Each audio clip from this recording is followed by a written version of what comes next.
Hello, അപ്പോൾ ഇന്നത്തെ recipe ഒരു വെറൈറ്റി ആയിട്ടുള്ള ചിക്കൻ കഞ്ഞിയാണ്. അപ്പോൾ നോക്കാം. അപ്പോൾ ഇതിന് വേണ്ടിയിട്ട് ആദ്യം തന്നെ വെളുത്തുള്ളി അതുപോലെ ചെറിയ ഉള്ളി രണ്ടും കൂടെ ക്രഷ് ചെയ്തെടുക്കണം. ഒരു 8-10 ചെറിയ ഉള്ളി അതുപോലെ 8 വെളുത്തുള്ളി അല്ലിയും കൂടെ എടുത്തിട്ടുണ്ട്. ചെറിയ ഉള്ളി ഒരു 8-10 എണ്ണം എടുക്കാം. അതുപോലെ വെളുത്തുള്ളി അല്ലി 8 എണ്ണം എടുത്താൽ മതി.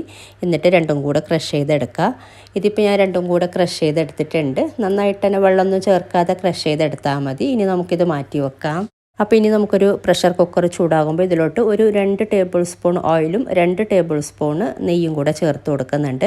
ഇത് ചൂടായി വരുമ്പോഴേക്കും ഇതിലോട്ട് ആദ്യം സ്പൈസസ് ചേർത്ത് കൊടുക്കണം. ഞാനത് വിട്ടുപോയി. ആദ്യം ഇപ്പം ഞാൻ ചേർത്തിട്ടുള്ളത് ഉള്ളി ക്രഷ് ചെയ്തതാണ്. അപ്പോൾ അതിന് മുന്നേ നിങ്ങൾ സ്പൈസസ് ചേർത്ത് കൊടുക്കുക കേട്ടോ. അപ്പോൾ ഇതിലോട്ട് ചേർത്ത് കൊടുക്കേണ്ടത് 2 ഏലക്ക, 4 ഗ്രാമ്പു, അതുപോലെ ഒരു ചെറിയ 1/4 ഇഞ്ച് സൈസിലുള്ള പട്ട, പിന്നെ 1 ടീസ്പൂണ് ഉലുവ. ഇത്രയും കൂടെ ചേർത്തിട്ട് ആദ്യം ഒന്ന് ചെറുതായിട്ടൊന്ന് മിക്സ് ചെയ്തിട്ട് പിന്നെ ഇതിലോട്ട് ഉള്ളി അതുപോലെ ചെറിയ ഉള്ളി വെളുത്തുള്ളി രണ്ടും കൂടെ ക്രഷ് ചെയ്തത് ചേർത്ത് കൊടുത്തിട്ടൊന്ന് വഴറ്റി കൊടുത്താൽ മതി. പിന്നെ ഒരു ബേ ലീഫും കൂടെ ചേർത്ത് കൊടുക്കാം കേട്ടോ. എല്ലാം കൂടെ ഇതൊന്ന് ചെറുതായിട്ടൊന്ന് വഴറ്റി കൊടുത്തിട്ട് നമുക്കിതിലോട്ട് സവാള ചേർത്ത് കൊടുക്കാം. അപ്പോൾ ഞാൻ പറഞ്ഞത് ക്ലിയർ ആയിട്ടുണ്ടാവും എന്ന് വിചാരിക്കുന്നു. എല്ലാ കാര്യങ്ങളും ചേർത്തൊന്ന് ചെറുതായിട്ടൊന്ന് വഴറ്റിയിട്ട് പിന്നെ ക്രഷ് ചെയ്ത് വെച്ച കൂട്ട് ചേർത്തിട്ട് വഴറ്റി കൊടുത്താൽ മതി. ഇനി ഇതിലോട്ട് ഒരു സവാള, അത്യാവശ്യം ഒരു മീഡിയം സൈസിലുള്ള ഒരു സവാള ചെറുതായിട്ട് അരിഞ്ഞത്, അതുപോലെ 2 പച്ചമുളക്, പിന്നെ 1 ടേബിൾ സ്പൂൺ ഇഞ്ചി വെളുത്തുള്ളി ക്രഷ് ചെയ്തത് രണ്ടും കൂടെ 1 ടേബിൾ സ്പൂൺ ചേർത്ത് കൊടുക്കുന്നുണ്ട്. എന്നിട്ട് ഇതൊന്ന് വഴറ്റി കൊടുക്കുക എല്ലാം കൂടെ. അപ്പോൾ ഇത്രയും മതി. ഇനി ഇതിലോട്ട് മല്ലിയില അരിഞ്ഞത് ഒരു 1/4 കപ്പ് മല്ലിയില അരിഞ്ഞത്, അതുപോലെ അതിനേക്കാളും കുറച്ച് കുറവായിട്ട് പുതിനയില അരിഞ്ഞതും കൂടെ ചേർത്ത് കൊടുത്തിട്ടുണ്ട്. ഇതൊന്ന് മിക്സ് ചെയ്തിട്ട് നമുക്കിതിലോട്ട് ചിക്കൻ ചേർത്ത് കൊടുക്കാം. ചെറുതായിട്ട് അരിഞ്ഞ് വെച്ചിട്ടുള്ള ചിക്കൻ ഏകദേശം 1/2 കപ്പോളം ചേർത്ത് കൊടുക്കുന്നുണ്ട്. ഈ ഒരു ചിക്കനും കൂടെ ചേർത്തിട്ട് ചെറുതായിട്ടൊന്ന് വഴറ്റി കൊടുക്കുക. അപ്പോൾ ഇത്രയും മതി. ഇനി ഇതിലോട്ട് തക്കാളി ചേർത്ത് കൊടുക്കാം. ഒരു മീഡിയം സൈസിലുള്ള തക്കാളി ചെറുതായിട്ട് അരിഞ്ഞിട്ട് ചേർത്ത് കൊടുക്കുന്നുണ്ട്. എന്നിട്ടിത് തക്കാളി ഒന്ന് ചെറുതായിട്ടൊന്ന് വെന്ത് വടയുന്ന പരുവമാകുന്ന വരെ ഒന്ന് വഴറ്റി കൊടുത്താൽ മതി. അപ്പോൾ ഇത്രയും മതി. പിന്നെ നിങ്ങൾക്ക് ഗരം മസാല പൗഡർ ഈ ഒരു സമയത്ത് ചേർത്ത് മിക്സ് ചെയ്തെടുക്കുക. ഞാൻ പിന്നീടാണ് കേട്ടോ ചേർത്ത് കൊടുക്കുന്നത്.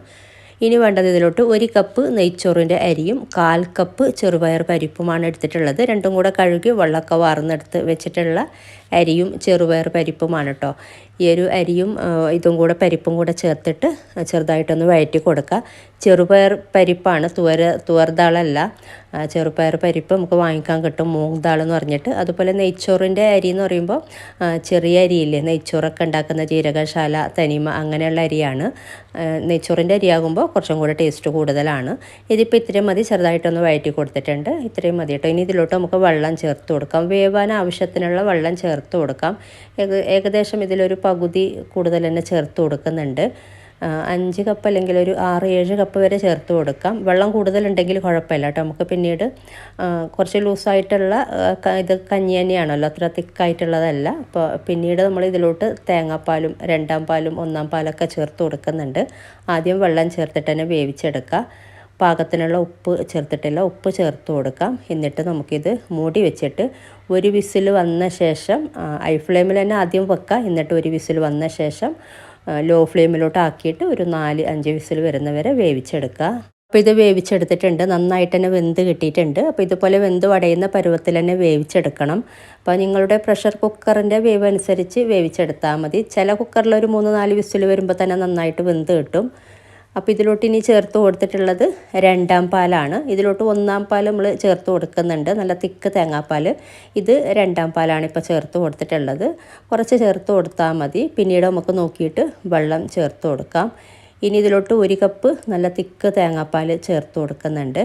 എന്നിട്ട് മിക്സ് ചെയ്ത് നോക്കിയിട്ട് നമുക്ക് വെള്ളം ചേർത്ത് കൊടുക്കാം. ഇനി ഇതിലോട്ട് കുറച്ച് മല്ലിയില അരിഞ്ഞതും അതുപോലെ ചിരകിയ തേങ്ങയും, ഒരു 3 ടേബിൾ സ്പൂണോളം ചിരകിയ തേങ്ങയും കുറച്ച് മല്ലിയില അരിഞ്ഞതും കൂടെ ചേർത്ത് കൊടുക്കുന്നുണ്ട്. എന്നിട്ട് മിക്സ് ചെയ്തിട്ട് നമുക്ക് നോക്കിയിട്ട് ഇതിലോട്ട് വെള്ളം ചേർത്ത് കൊടുക്കാം. പിന്നെ 2ാം പാൽ കൂടുതലുണ്ടെങ്കിൽ 2ാം പാൽ ചേർത്ത് കൊടുക്കാം കേട്ടോ. എത്രയാണ് നമ്മൾ 2ാം പാൽ എടുക്കുന്ന അത്രയും ചേർത്ത് കൊടുക്കുക. ഇതിപ്പോൾ കുറച്ച് തിക്കായിട്ടല്ലേ ഉള്ളത്. അപ്പോൾ ഇതിലോട്ട് ഇനി കുറച്ച് വെള്ളം ചേർത്ത് കൊടുക്കുന്നുണ്ട്.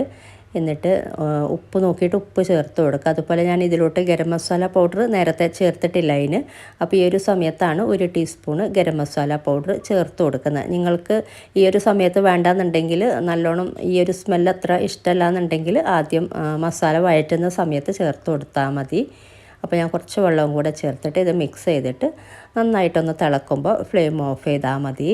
പിന്നെ ഉപ്പ് ചേർത്തിട്ടില്ല, പാകത്തിനുള്ള ഉപ്പ് ചേർത്ത് കൊടുക്കുക. നമ്മൾ ആദ്യം അരി വേവിക്കുമ്പോൾ ചേർത്തിട്ടുണ്ടായിന്, അതിനനുസരിച്ച് ചേർത്ത് കൊടുത്താൽ മതി.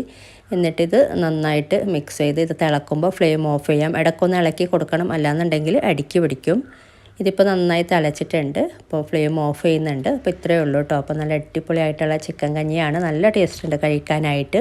ഈ ഒരു രീതിയിൽ ട്രൈ ചെയ്യാത്തവർ എന്തായാലും ട്രൈ ചെയ്ത് നോക്കുക.